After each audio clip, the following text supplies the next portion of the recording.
Kita merayakan di tempat yang begitu bagus, kita merayakan dengan pujian yang begitu indah. Di kursi yang begitu empuk, dengan AC tentunya. Dan kita merayakan dengan begitu meriah. Tadi waktu puji-pujian saya berada di ruang broadcast di belakang. Dan saya melihat jemaat begitu antusias. Saya melihat WL begitu semangat. Dan saya rasakan sukacita yang besar ada di ruangan ini. Yang percaya boleh katakan amin.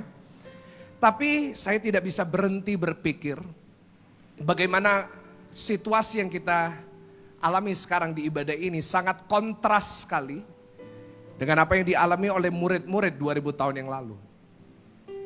Saudara, pada Minggu Paskah, pada Minggu pagi, yang sedang dialami murid-murid tidak seperti yang kita alami hari ini.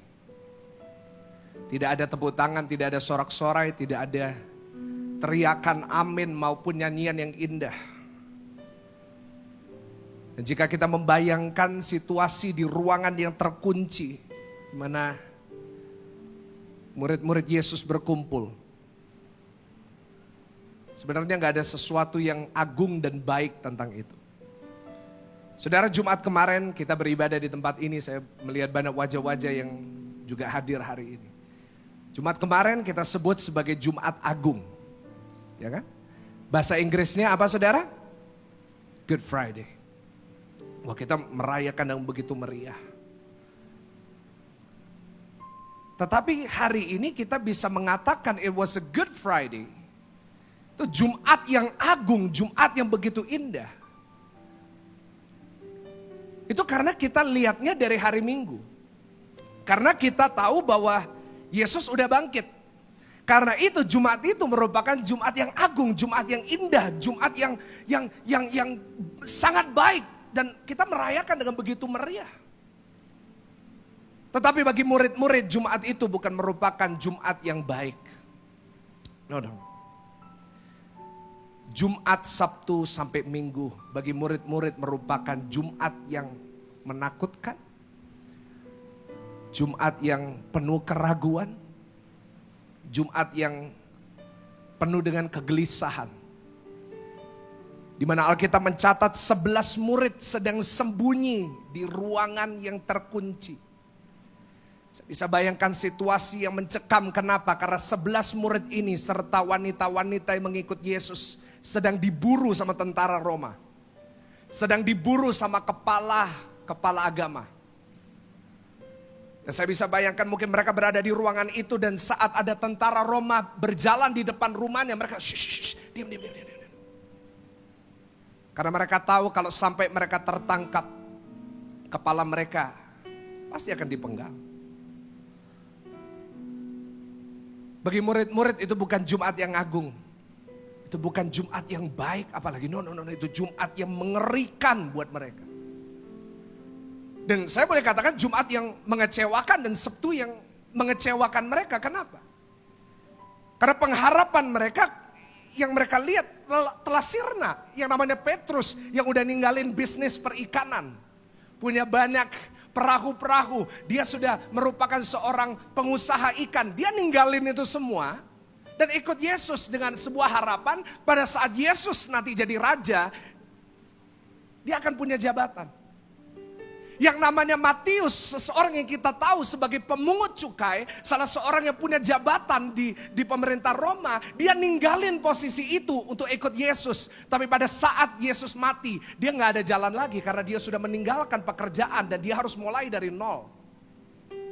Saya bisa bayangin Yohanes, saya bisa bayangin Yakobus, mereka kecewa. Mungkin mereka lihat-lihatan, loh saya kira saya jadi menteri nanti. Saya kira saya nanti akan jadi mungkin tentara. Saya akan jadi pembela dari kerajaan yang Yesus akan bangun. Tetapi pada Minggu Paskah itu, selama Jumat, Sabtu, Minggu, semua pengharapan itu sirna. Dan keraguan mulai muncul pertanyaan, apa Yesus ini benar anak Allah ya? Apa Yesus ini benar-benar akan bangkit? Karena pada hari Jumat itu, mereka melihat dari jauh, yang namanya Petrus, yang namanya Yohanes, yang namanya Yakobus. Mereka melihat dari jauh dan mereka lihat guru mereka yang pernah menyembuhkan orang sakit, yang pernah membuat orang buta melihat, yang membuat orang lumpuh berjalan. Gurunya berada di atas salib itu udah gak bisa apa-apa. Dan mulai muncul keraguan, apa dia benar-benar Tuhan ya? Apa benar ya omongannya ya? Karena saat mereka mau berharap, yang mereka lihat adalah kubur. Saat harapan mulai muncul, mereka lihat batu yang begitu besar di depan kubur Yesus. Dan tentara-tentara yang ada di depan kubur. Pengharapan itu sirna. Karena udah jelas guru yang mereka kagumi, guru yang mereka sudah ikuti 3,5 tahun. Udah gak ada. Yang mereka lihat hanya kemustahilan. Mereka alami hanya keraguan. Dan saya rasakan dalam roh saya ada banyak jemaat Tuhan di ruangan ini. Saudara sedang menghadapi hal yang sama. Mungkin di saat saudara duduk di tempat ini, saat saudara berada di rumah, saudara sedang berkata,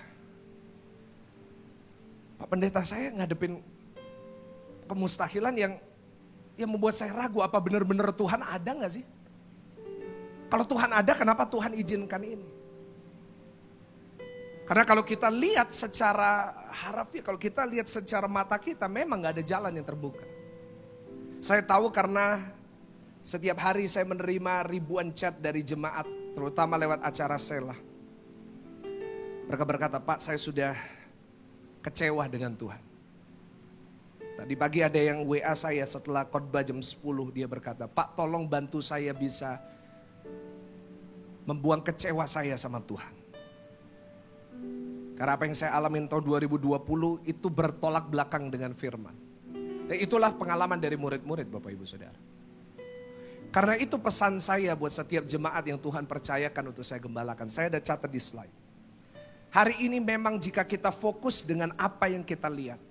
Kalau kita lihat kemustahilan, kita melihat masalah yang terjadi, kita lihat persoalan yang terjadi. Tentunya kita pasti akan penuh dengan kekecewaan.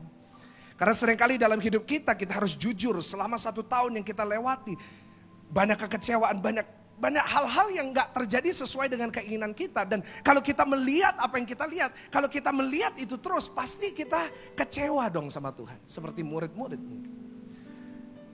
Tapi saya catat, kalau hari ini saudara dan saya belajar untuk tidak fokus dengan apa yang kelihatan. Tapi kita fokus dengan pengharapan yang tidak kelihatan. Maka saya percaya ada sebuah harapan bahwa besok pasti lebih baik. Yang percaya berikan tepuk tangan yang paling meriah, tepuk tangan yang paling dahsyat. Ya! Sama-sama katakan besok pasti lebih baik. Sama-sama yang di sini saya undang saudara, tepuk dada saudara, katakan besok pasti lebih baik. Ya kan? Di rumah tulis di live chat, besok pasti lebih baik. Ya. Karena kalau hari ini kita menaruh fokus kita kepada pengharapan itu, maka kita sadar bersama Tuhan pasti ada hari esok yang lebih baik. Dan itulah yang dialami oleh murid-murid di tengah keraguan mereka, di tengah ketakutan mereka. Mereka dapat pengharapan yang baru saat Yesus bangkit di antara mereka. Nah, saya berdoa hari ini saat saudara mengalami kebangkitan Kristus dalam hidup saudara.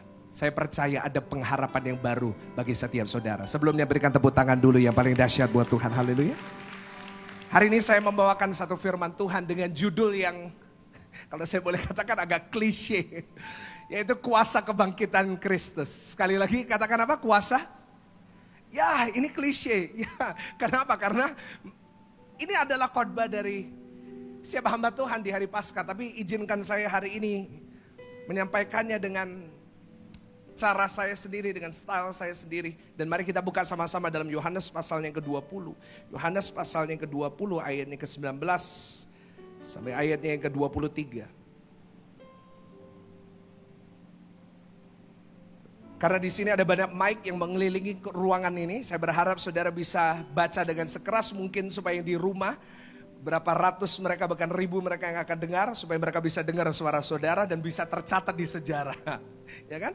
Ayo sama-sama kita baca. 1, 2, 3. Ketika hari sudah malam pada hari pertama minggu itu, berkumpullah Murid-murid Yesus di suatu tempat dengan, nah kayak isolasi mandiri saudara ya, bersembunyi di pintu yang terkunci. Karena mereka takut kepada corona, benar? Oh bukan, kepada orang-orang Yahudi. Lanjut, pada waktu itu datanglah Yesus dan berdiri di tengah-tengah mereka dan berkata apa saudara? Damai sejahtera bagi kamu. 20, dan sesudah berkata demikian, ia menunjukkan tangannya dan lambungnya kepada mereka. Dan murid-murid itu bersukacita ketika mereka melihat Tuhan. 21, maka kata Yesus sekali lagi, damai sejahtera bagi kamu, sama seperti Bapa mengutus aku, demikian juga sekarang aku. Nah cukup sampai di situ. Yang percaya sama-sama kita katakan, kuasa kebangkitan Kristus. Apa yang dibawa oleh kebangkitannya? Apa yang hari ini akan saudara terima saat saudara mengalami kebangkitan Kristus dalam hidup saudara? Yang pertama saudara boleh catat, apa kuasa dari kebangkitannya? Yaitu yang pertama, lewat kebangkitannya damai sejahtera dia berikan. Boleh sama-sama katakan apa yang diberikan? Boleh yang di sini bantu saya tepuk dada saudara, katakan damai sejahtera. Di saat Yesus hadir di antara murid-murid yang sedang ketakutan, yang sedang ragu, Yesus berkata damai sejahtera bagi kamu. Saya percaya kalau hari ini Tuhan hadir dalam hidup saudara, maka Tuhan akan memberikan kita damai sejahtera. Yang percaya boleh katakan amin. Saudara, damai sejahtera ini sesuatu yang sangat penting. Damai sejahtera adalah sesuatu yang kita semuanya cari. Saya nggak peduli saudara dari kalangan apapun, saudara boleh from the haves, the rich or the poor, saudara dari yang kaya maupun saudara yang berkekurangan, bagi saudara yang mungkin pendidikan paling tinggi maupun saudara yang tidak punya pendidikan yang terlalu tinggi. Saya yakin saudara butuh yang namanya damai sejahtera. Saya pun membutuhkan damai sejahtera. Dan fokus dari pelayanan Yesus sebenarnya adalah memberikan kita damai. Selain kasih adalah damai. Saya tunjukkan kepada saudara. Kalau kita membaca nubuatan-nubuatan tentang kedatangan Mesias, kedatangan Yesus, kita akan melihat bahwa ada satu title yang sering saudara dan saya temui di dalam perjanjian lama. Kita buka sama-sama Yesaya pasalnya ke-9 ayatnya yang ke-6.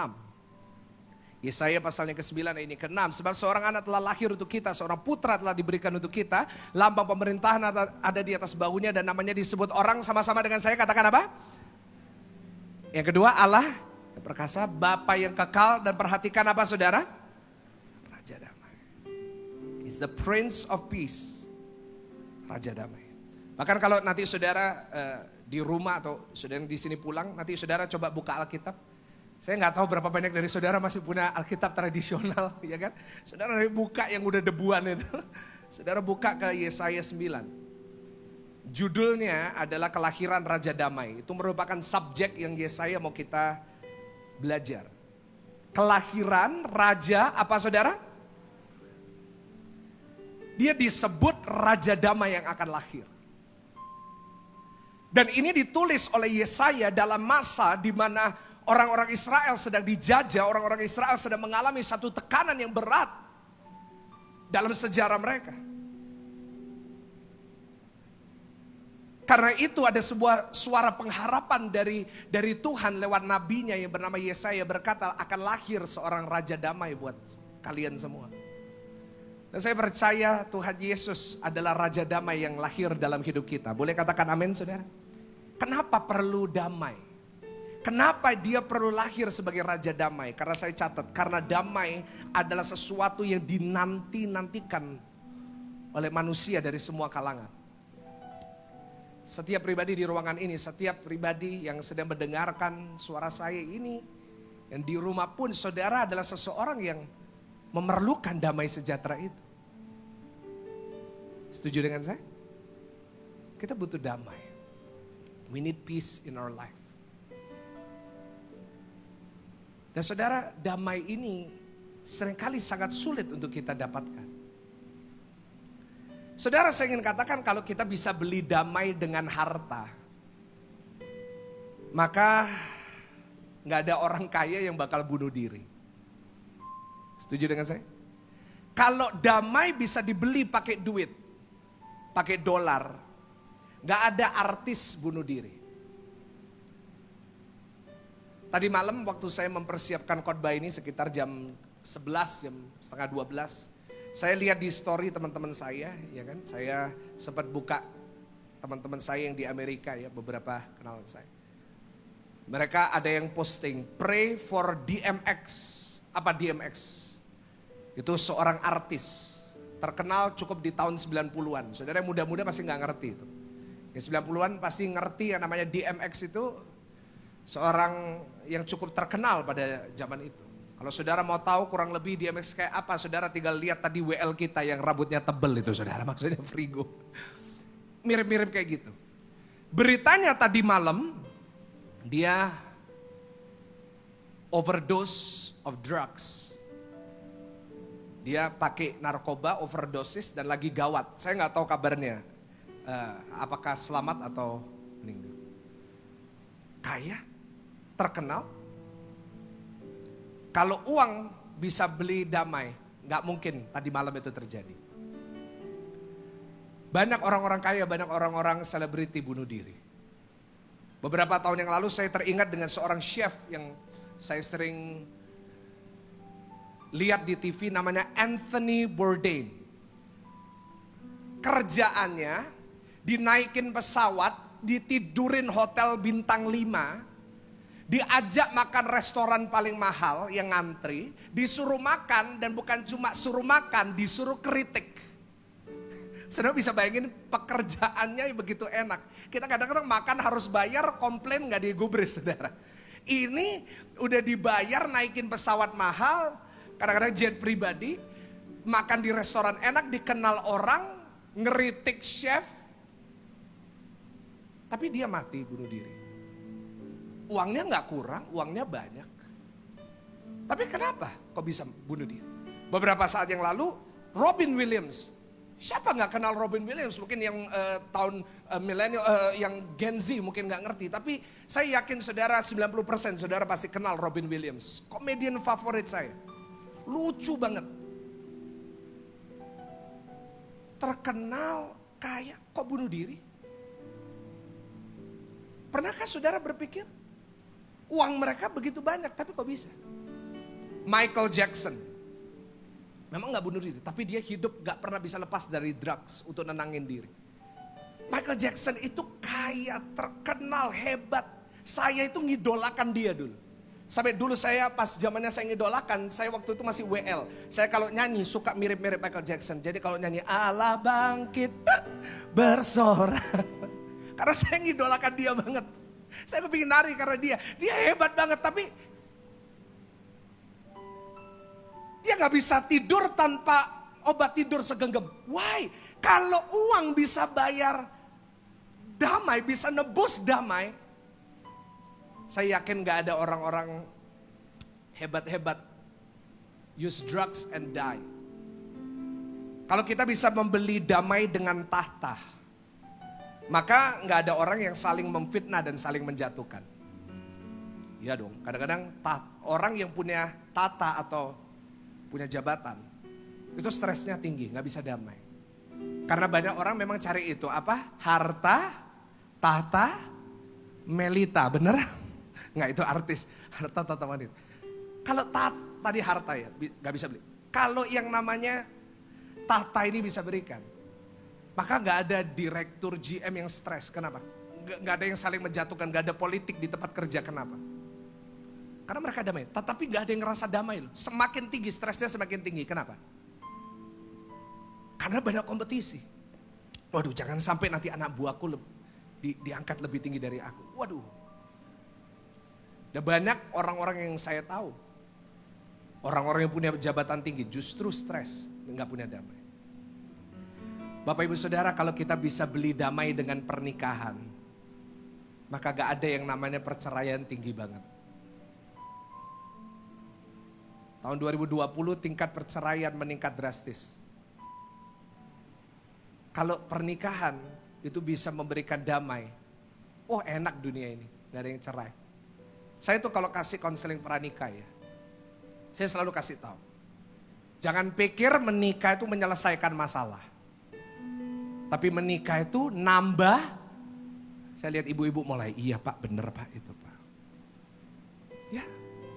Saya kasih tahu kepada yang muda-muda yang naif kadang-kadang. Aku menemukan dia, aku pasti bahagia. Darah Yesus, percaya dengan saya.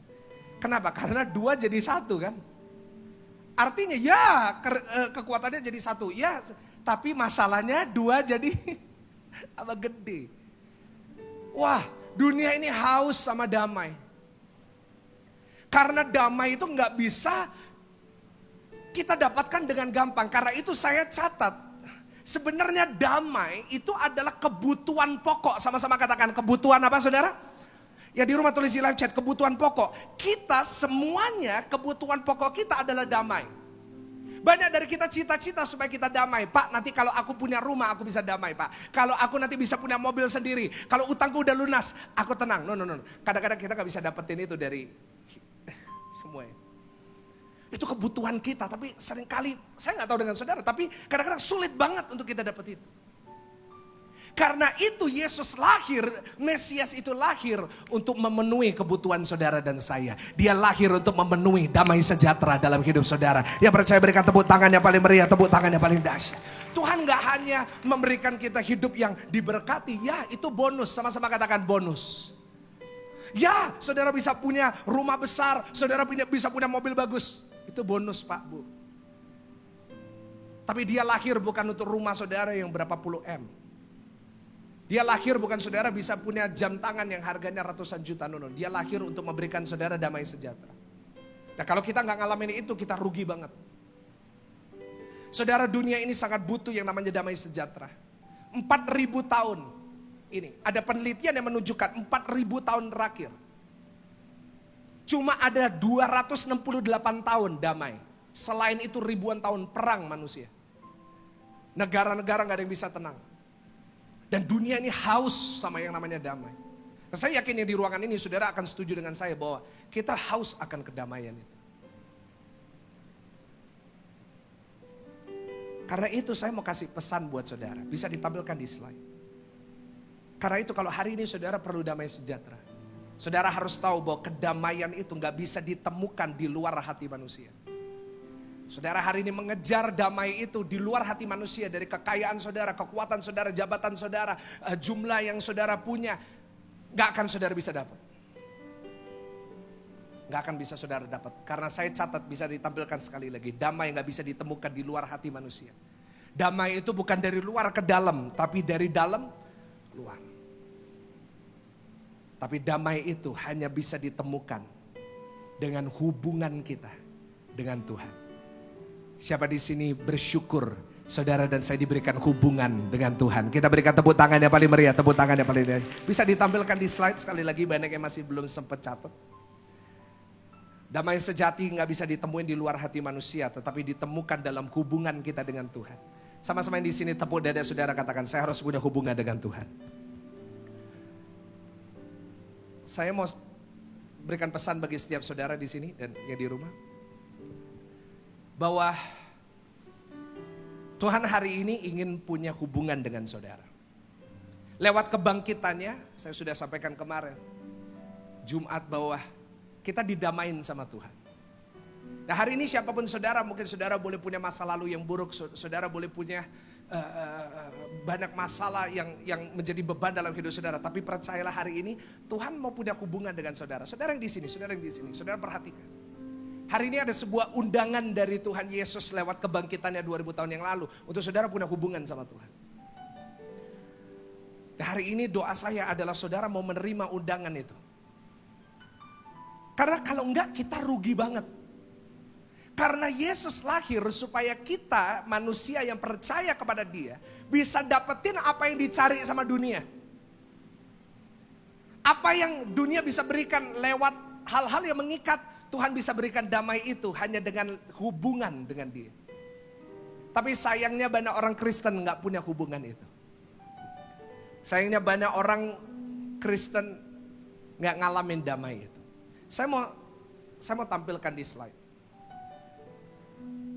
Bagi saudara yang mau menerima hubungan dengan Tuhan itu, maka ada 3 macam damai yang Tuhan akan berikan kepada saudara. Berapa macam damai saudara? Yang pertama, damai dengan Tuhan. Diulangi sama-sama dengan keras, damai dengan apa? Di rumah tulis itu di live chat ya, damai dengan Tuhan.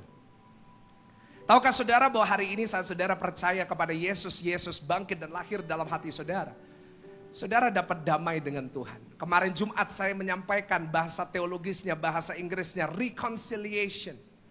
Di mana hubungan kita yang telah dirusak oleh Adam yang pertama. Karena Adam dan Hawa jatuh dalam dosa, udah direkonsiliasi lewat Adam yang kedua, yaitu Yesus. Hari ini saat saudara menerima undangan untuk memiliki hubungan, to have a relationship with God, maka saya percaya saudara akan menemukan damai dengan Tuhan. Yang percaya boleh katakan amin.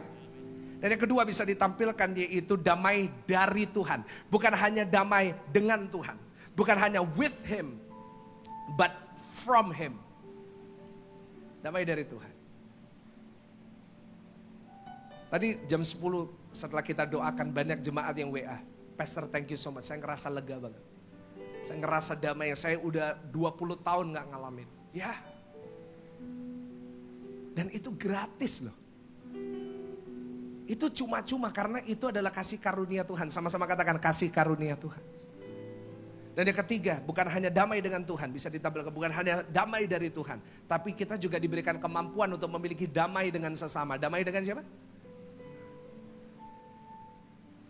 Dia bukan hanya memberikan kepada saudara dan saya damai dengan dia, bukan hanya dari dia. Tetapi saudara akan dapat damai dengan sesama.